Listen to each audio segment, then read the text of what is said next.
We guys are doing well. We're back here again with another episode of the Detox Podcast, episode 257 to be exact. If you're new here and you enjoy music, podcasts, comedy, or hooping videos, do consider subscribing. We've got a whole lot of that stuff going on around here. My name is Darren Rita, so feel free to connect with me at any of the links down below.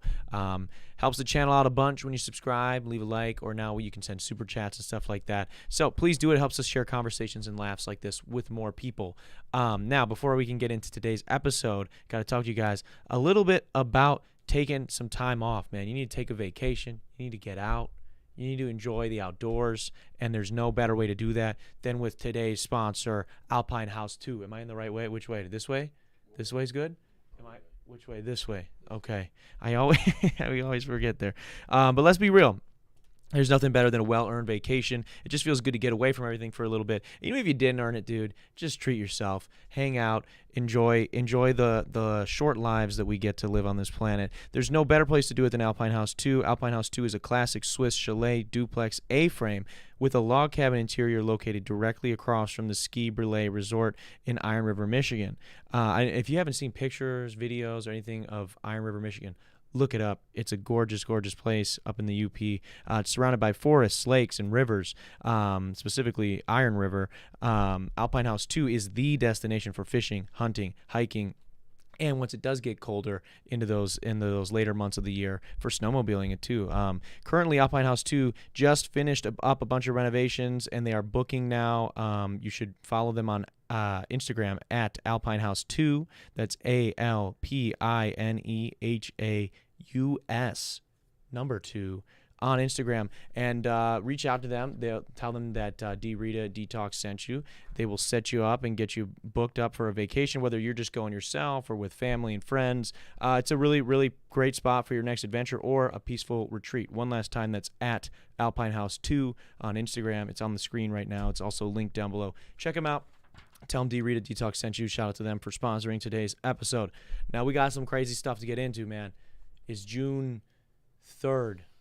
It's the 3rd of June, right? That means we 3 days into Pride Month, right, as many people know it. I just found out today that it's also apparently Men's Mental Health Awareness Month. And I've been seeing this very weird trend on TikTok where it's, I don't want to jump to a conclusion and say that it's incels, but it feels like it's people that would be adjacent to that genre of TikTok user, sort of pinning Men's Mental Health Awareness Month against Pride Month. And it just seems really dumb to me for a couple of reasons. One, it's like gay dudes are running Pride Month, man. They can't also have mental health issues. Like, what? I'm sure there's some people, there's some crossover, you know, like why is there this war? And I think, you know, there's all these statistics about, you know, men's mental health rates being so bad, and you know, the suicide rate's terrible. And maybe it's because, you know, there's not enough pride in our gayness. Maybe more people are gay than are admitting to it, and then they're just upset, and there we have a men's mental health crisis. But no, for real, I am, men's mental health awareness is important. If you have a dude in your life, which you most likely do, ask him how he is. He'll probably lie about it, but you could at least say you asked then. He'll say, maybe he's gay. Maybe you can get him to open up.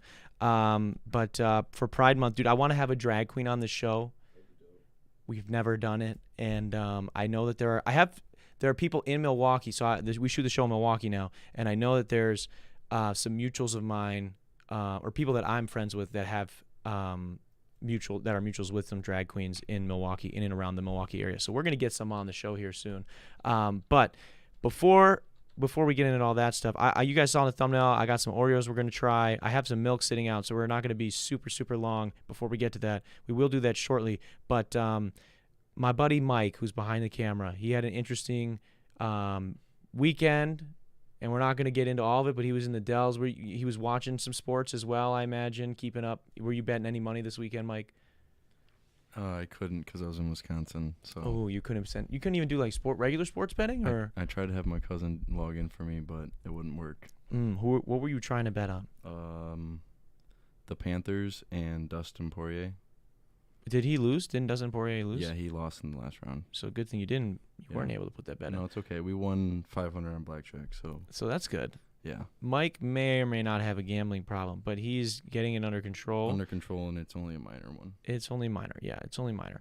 But I bring up sports betting specifically because that's how Mike said he's so familiar with the next person of discussion today, Caitlin Clark, who is, I mean, without a doubt, bringing like a ridiculous amount of eyes to the WNBA. Like the WNBA viewership it's like off the charts right now because of in no small part because of Caitlin Clark. And I mean, she's probably going to be making all of these women more money in the next few years as more and more people are tuning in, more and more people are coming to the games in person, which I think is just like a big positive, a net positive if you really think about it.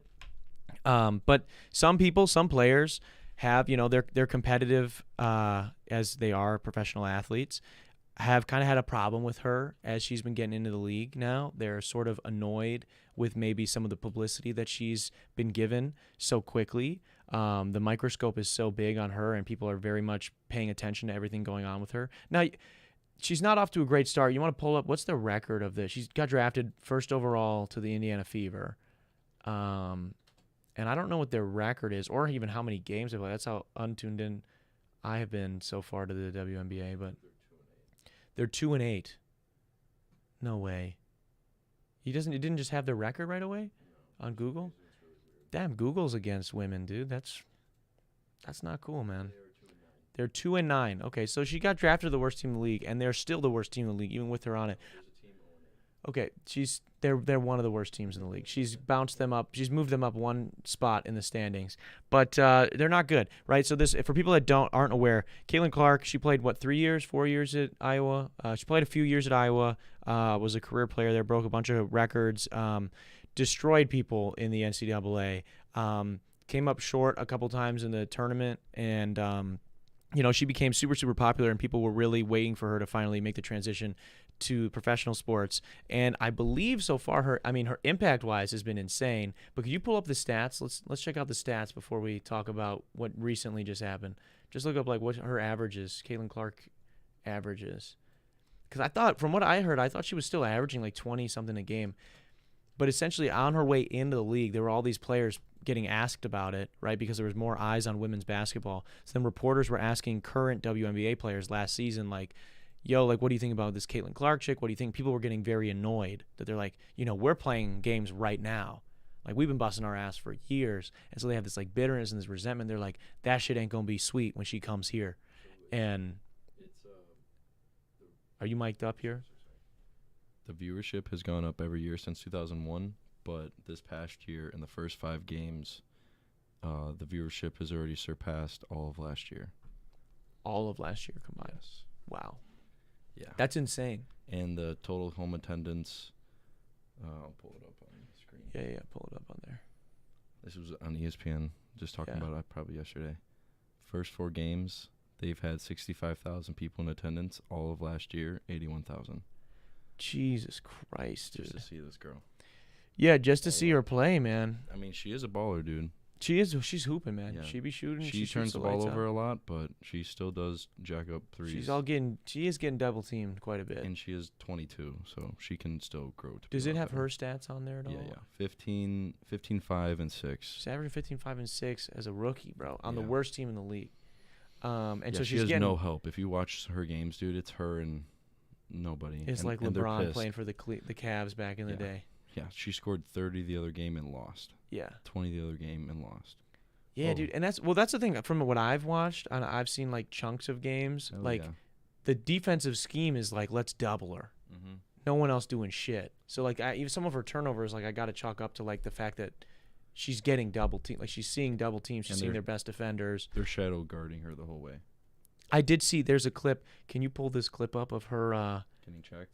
No, not the check. The girl who forgot that they were shooting free throws. Dude, Caitlin Clark, free throw. There's a girl from another team who is she makes her first free throw, and I think they were in bonus or something. Or no, they weren't even bonus. She was shooting 2, and she forgot that she was shooting 2 because she was so worried that she had to guard Caitlin Clark. She makes the first free throw and then immediately sprints over and starts face guarding Caitlin Clark. Like she goes back on defense, and the ref and her teammates are like, "Yo, you still got to shoot one more free throw, dude." Like she's that in these people's heads. So like that's part of the when we get to what happens in a minute here. That's kind of what makes it so interesting. But yeah, so I think he's got it. Yeah, this is it. Pull this clip up here. But yeah, this woman literally forgets that she has another free throw because she's so worried about guarding Caitlin Clark.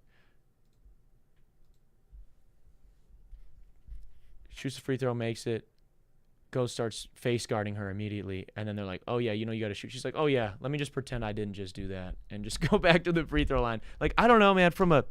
I'm someone who competes at a high level when it comes to basketball, and I'll tell you this: I will be talking mad shit if I was Caitlin Clark, mad shit, because like y'all putting your best defender and your second best defender on me at the same time. I'm still scoring 30.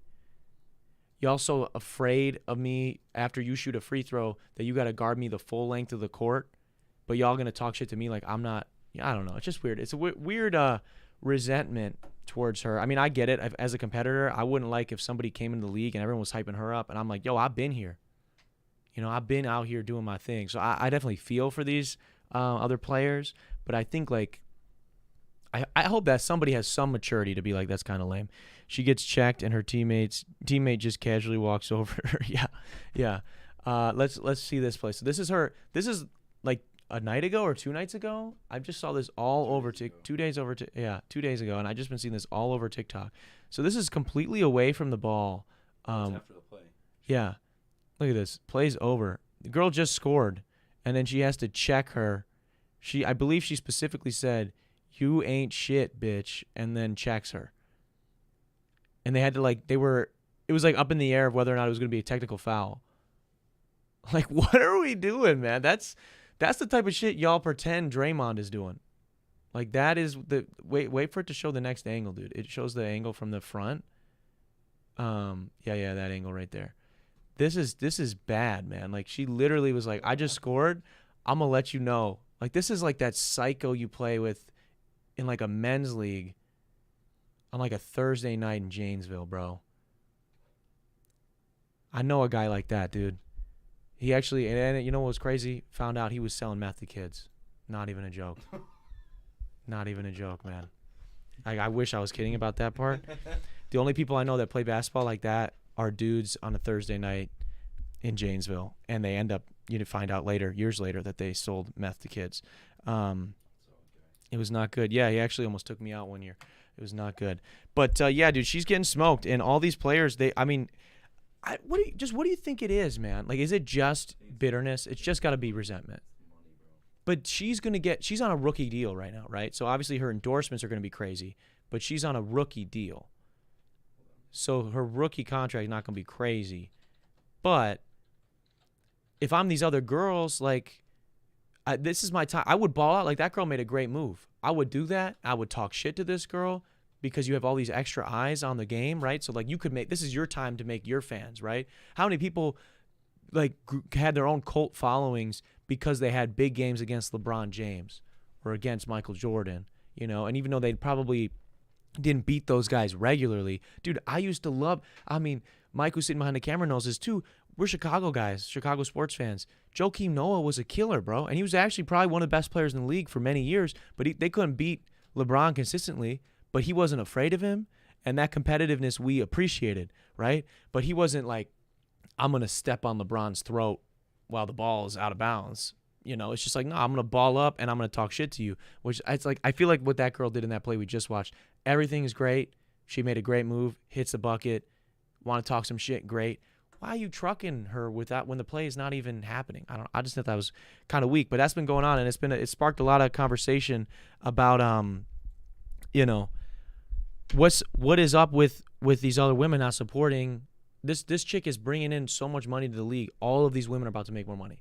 Literally everybody is going to make more money, and they're like, yeah, let me break her leg, like let me dislocate her shoulder by checking her right here, because I'm petty, and then watch the fucking ratings plummet, and now my next contract is exactly what it should have been. Yeah, this is their payday they've been waiting for. Someone that's, that the TV shows love. Like ESPN plays her like she's LeBron.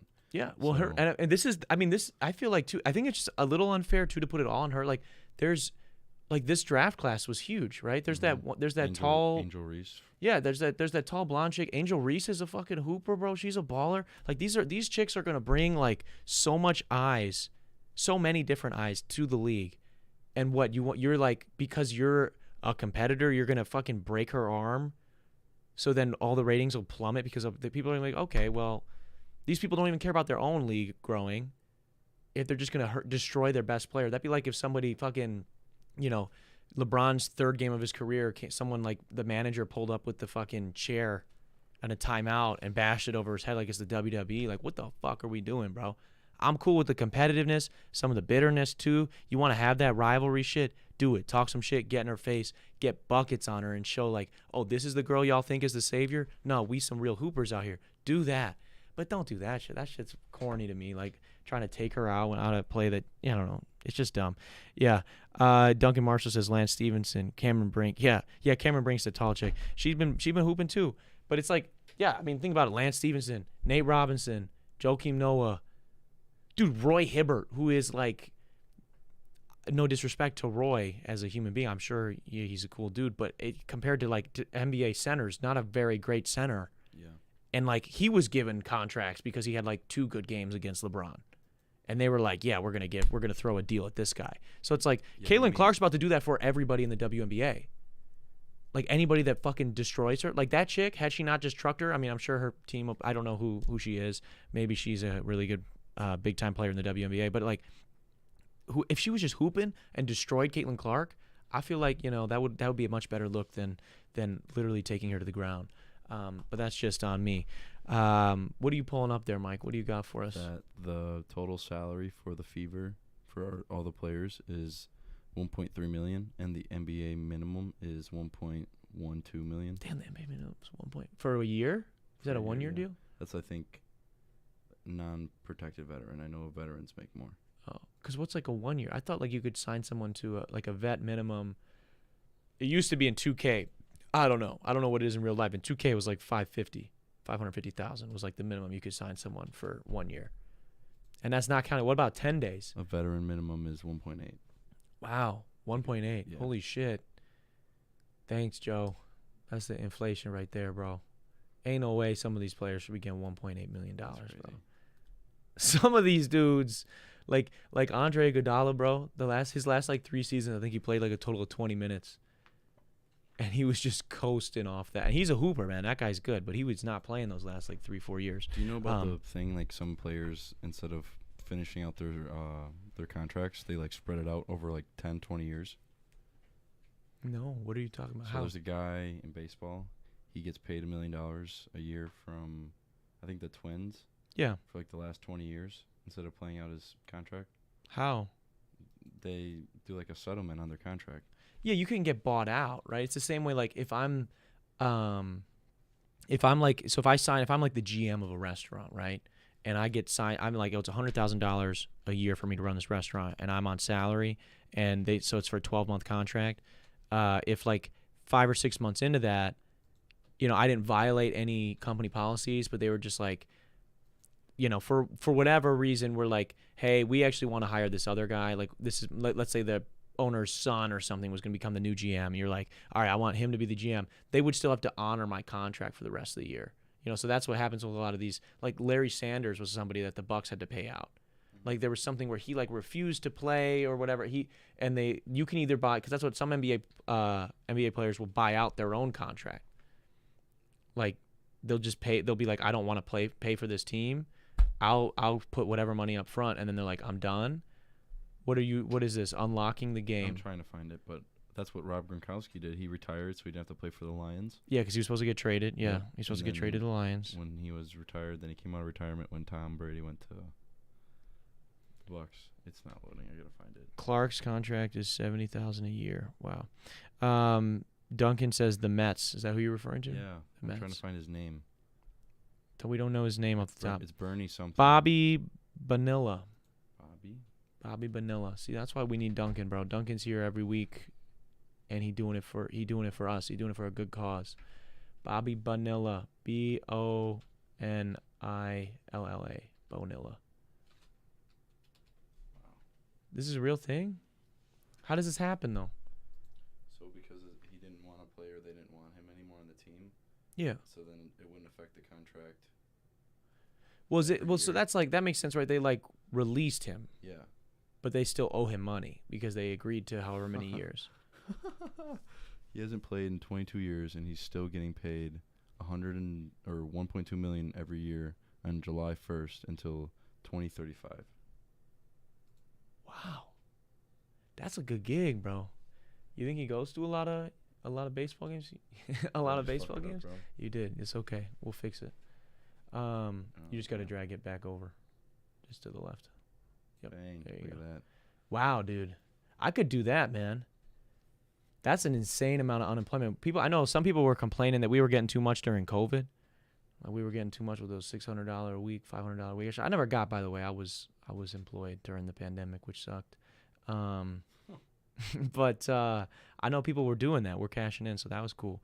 And that's insane. I mean, he's getting 1.8 every year. I need to be on that shit. So it's actually 2 different contracts. Half of it is from the Mets, half of it's from the Orioles. They both pay him $500,000. Really? That's crazy. So 2 teams didn't want him to play so bad that they'd rather pay him. I got to do that, bro.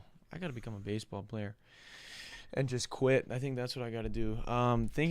Speaking of quitting, though, we got Jake Paul and Mike Tyson, bro. Not necessarily quitting, but I think the fight's probably over with. It was already looking pretty bad for Jake Paul, which, I mean, for people that know, his boxing career has been kind of interesting, where he has definitely become a better fighter because he's been training now for like 5 years straight or something like that, 5 or 6 years straight. So it's like, he's pretty solid. He's a young guy. He's in good shape. But he hasn't fought anybody that's a real boxer. And the only person he did fight that's not even like a full boxer, he's kind of like a reality star boxer, Tommy Fury. He lost to, and he was pretty handy. Like I know a lot of people thought because there was like one like knockdown, which was kind of like, it looked like Tommy kind of slipped, that Jake had a chance in that fight. But if that didn't happen, I don't think Jake would have won a single round. Tommy was in control of the fight the whole time. Jake just didn't look very good against somebody who was his age and actually a fighter. But he got this big bag with Netflix he convinced Mike Tyson, or however it worked out, him and Mike Tyson were going to fight each other on Netflix. It was going to be like a free streaming thing. They got a ton of money thrown at them, and they've been doing press for this show. It kind of seemed, or for this fight, and it kind of seemed like a joke. I mean, Mike Tyson even made like some joke about Jake Paul like dancing when he was 16 and how Mike Tyson used to jerk off to it or something. I don't know. I mean, he said it. Can you pull it up? Pull up Mike Tyson talks about Jake Paul dancing. It's and you can play the audio. Read this paragraph I just found too. Okay, yeah. So Mike Tyson is how old right now, Mike? Do you know? He's about to be 58. So he's almost 60 years old? Yeah. I thought he was 60. I thought he was 60. I thought he was almost 70. Oh my gosh. Is it the one that he says I had, like he said? Yeah. Should I Pull it up and put some sound on too. Okay. Put it like quarter of the way. Yeah. Yeah, this is what he said at a press conference recently, which kind of threw me off. It really reminded me of that Key and Peele skit. He is back into crazy Mike mode. It's actually very concerning for Jake. I don't think they're gonna fight, dude. And we'll get to why. I'll let you read something that he said yesterday. I saw him with his shirt off the other day. He's fat. You can hear it, right? Did you start training already? He should be lean and mean. He's fat and funky. Listen, I started Jake off and I'm gonna finish him. Whoa. Mike will be put to sleep, right? and he will feel my power, and I will go down as the man who put Tyson to sleep for the last time. Jake doesn't even believe what he's saying. Were they hard right or am I fat? You can tell he doesn't even Well, believe you're it. fat, but you had hard muscles, okay? But outside your muscles, you're fat. Lay off the weed. I want to kiss Mike's big juicy lips. Whoa. That's a common theme. You wanted to kiss me? Indeed. Huh? He said he wanted to kiss you. That's so ironic that he said that, because I saw a picture of him dancing at 16 doing a little dance on YouTube, and for some reason I had an erection. Let's fucking go. What does he even mean? Jake is scared, bro. You can see Jake's like, what the fuck does that mean, man? He's like, oh, What did I just hear? Dude, All right, read this. Okay, pull it up. I can't pull it up so they can see it too as we read it. This is from Mirror. Yeah, the Mirror. It's Okay. just something that he was talking about how he's not done with the fight. The in quotes there, Yeah. my body is in better overall shape than it has been since the 1990s. 1990s. I'm sorry, you gotta make it bigger, bro. I can't see from this far. Just hit the three dots. Hit the three dots there, and make it like 200. Probably. Yeah, one more maybe. There we go. All right. My body is in better overall shape than it has been since the 1990s, and I will be back to my full training schedule soon. Jake Paul, this may have brought you some time, but in the end, you will still be knocked out and out of boxing for good. I appreciate everyone's patience and can't wait to deliver an unforgettable performance. You think Mike's really gonna do it? Dude, he's gonna knock him out really quick. You think he's really gonna still fight? Yes, dude. Should the boxing, like, whoever the fuck is in charge of this, even sanction this fight anymore? Yes, because they want Jake Paul to stop fighting because it's disgraceful. I He's guess, but not- this he's is not even fighting literally real boxers, this dude. is He's like out of a fighting- Rocky movie, dude. It's really not. It's like the grudge match if the one dude never aged. It's Yeah. a professional boxer versus a YouTube boxer.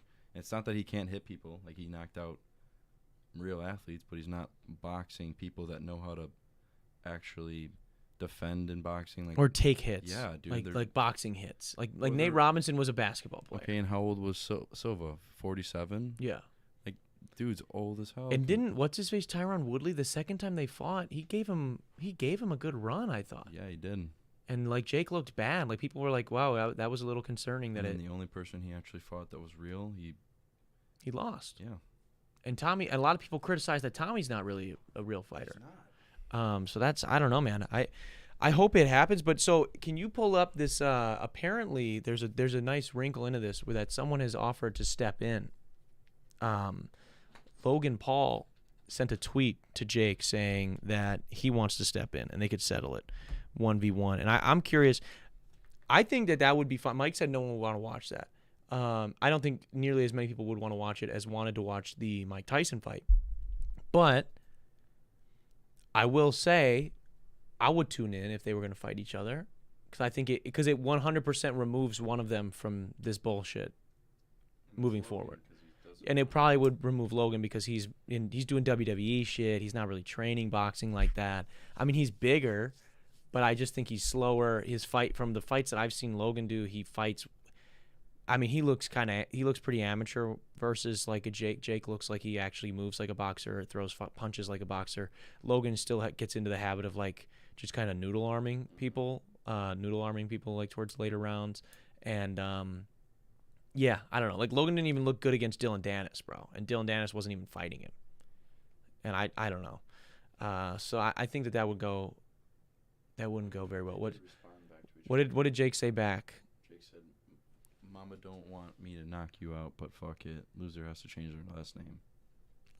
They won't do it, dude. That would be cool if they did. And they wouldn't do it over Twitter. They could fucking text each other. But I don't know, man. So you're picking Tyson. If they do fight, you pick Tyson in a knockout. How many rounds? Three rounds? I think 3 rounds he knocks him out. Because they were going to do 10 rounds, dude. Yeah, but they're only doing 2-minute rounds. But it's still 10 rounds. Yeah. I mean, I hope they do 10. How many is a real one? 5? I think 3. They're 3-minute rounds. So they wanted, Mike specifically said he wanted shorter rounds so that there would be more action. He said they would give them less time to stall. Dude, that is so scary. And I think it's actually worse for God. Jake the shorter the rounds are, because that would help an older guy Yes, who, it would. is out of shape or has less cardio capabilities. But yeah, so that's that. Now we're gonna get to I want to try these Oreos before my milk has been sitting here for a minute, and it's milk, by the way. I had some people at the bar the other day trying to argue with me that it's milk, and I'm like, why are we're still arguing that in 2024? Like that's something you did in grade school, man. They say milk. That's just an excuse for not being able to speak properly. That's what I'm saying, bro. What is it? What letter is there? It's an I, not an E. Speak English. It's milk, not milk. If you say milk, that's just, I mean, You're trying to piss us off now. that's what I think that they should do. Like when they say like if you're trying to get out of jury duty, like I mean, I don't, maybe people don't say that, but it's been said to me, like, if you want to get out of jury duty, like if you showed up with, let's say, hypothetically, like a swastika on your face, they would be like, this guy's not a neutral party. We can't have him be here. They would let you go home, right? I think something similar, right? To vote in this country, I think we should have you say a certain amount of phrases or words, and based on how you say those, we don't allow you to do it. If you come in there and they're like, what am I holding a glass of? And you're holding this, and they're like, oh, that's a glass of milk. You sort them into one line.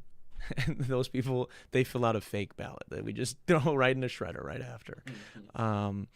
But yeah, it's milk, not milk. But anyways, we've got these Sour Patch Oreo, Sour Patch Oreos. Yeah, Sour Patch Kid Oreos. It's a collaboration, which I will say it's a little suspect on the package. You guys can't really see, but if you look up the packaging, it looks like these motherfuckers are holding vapes.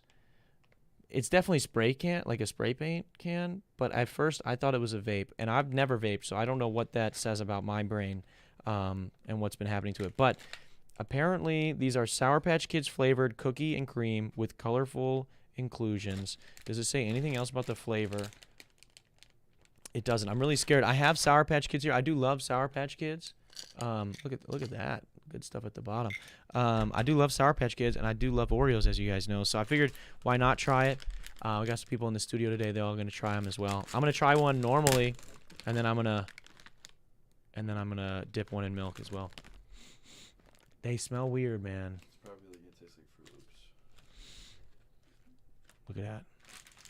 Look at that. I'm gonna disperse these real quick to my people in the studio here.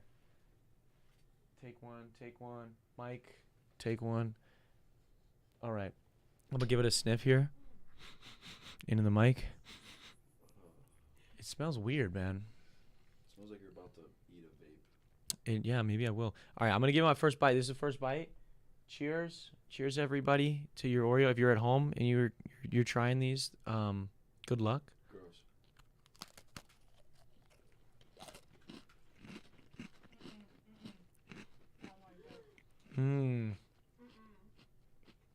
Not good. I feel like I've just been pranked. Not good, man. You're supposed to tell someone that it's a birthday cake flavor, and then they eat these. Yeah, tell someone it's birthday cake flavor. God, dude, holy shit. You gotta eat the whole thing. I'll finish. I'll dip it in milk. That's gonna make it worse. But this is milk's favorite cookie, so it's supposed to be milk. Here's the problem. The first bite, like when you bit into it, let me know if this was the same thing for you. When I bit into it, I tasted regular vanilla Oreo, and then as it, like, I chewed it and it hit my tongue, then it was like sour fruit snack, basically like a Sour Patch Kid, and it was just so gross mixing those two things. All right, let's try it in milk. It's gonna be even worse. Look at that.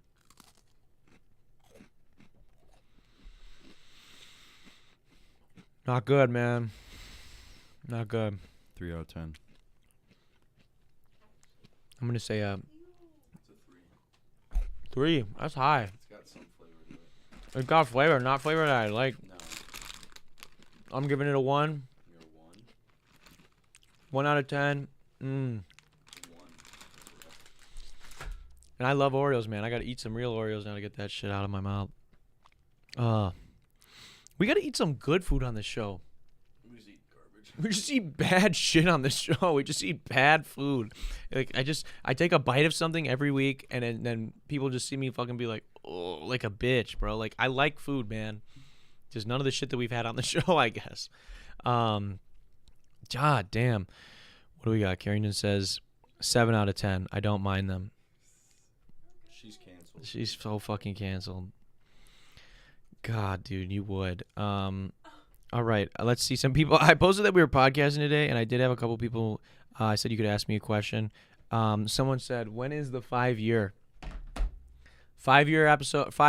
anniversary of the podcast? Is not next week's episode, not the week after that, but the week after that. The last Monday of June is the 5-year anniversary. So we got to pick something. I either got to have a really awesome guest, maybe some cake, maybe something cool, some other sort of game, celebration, something. And I got to just take a minute and think about what that's going to be. I have not put much thought into it. I've just been, concerned with making sure the show is still running. And I'm excited. I'm excited to celebrate 5 years, and I'm, proud that I'll be able to say that I've been doing it for 5 years unsuccessfully after that day comes. So, but other than that, I haven't put much thought into it. So I'm going to try to. But yeah, at the end of this month, be on the lookout. Maybe we'll get someone cool. Maybe we'll have a drag queen on for that episode. That'd be cool. And then I also had someone ask me about future projects, which I don't really talk about a lot on the podcast, I feel like, but I do. I'm working on a bunch of music. I'm trying to do, we just played that big live show. And a lot of people are asking me what's up with the band, what's going on, when do you guys play some more shows?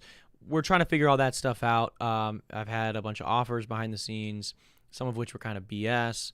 Others were really good. So just trying to figure out what works for everybody's schedule, because that's the hard thing people don't realize is like it's hard enough for me to like make new music and do stuff that just involves me, but now you got to take 4 other people's time into account, scheduling that out, and then also you want everybody to be excited about it and everybody to be to have like the mental space. So even if they just have time, like do they have enough brain power up here to like dedicate extra time to practicing and doing this thing and figuring out what are going to be gigs that work for us. And there's just a lot of like things that need to be figured out still. And I got sound guy, we got fucking stage managers and people that help out. So like you got to keep everybody in a loop, and it can be hard to juggle all those things, but we're figuring it out. So in the meantime, we'll probably drop some other surprises for you guys later this year. And I'm trying to finish a bunch of music. So that's it for future projects. And yeah, that's it for today's episode, dude. That's all I got, really. We're just talking some shit, eating some really bad food. And now I need to eat actual dinner, so I'm going to go do that. But I appreciate everybody that tuned in live today, as well as those that are listening days after over on Spotify or Apple Podcasts, wherever you get your podcasts from. Want to say a quick shout-out to our patrons. They should be up on the screen right now. If you're interested in getting behind-the-scenes access to extra podcasts, extra videos, as well as a series where I break down how I mix, master, write, record every single one of my songs, go to patreon.com/Darren Rita, and you can help support the channel for as little as $1. That's patreon.com/Darren Rita, and you get shouted out every week as well. Want to say a quick shout out to Alpine House 2 for sponsoring another episode of the podcast. That's at Alpine House 2 on Instagram. Check them out. Book a vacation, dude. Book a vacation. It's a huge, huge space. It's and honestly, the nature up there is gorgeous. So check it out. Tell them D Rita Detox sent you. They'll set you up good. This has been the 257th episode of the Detox Podcast.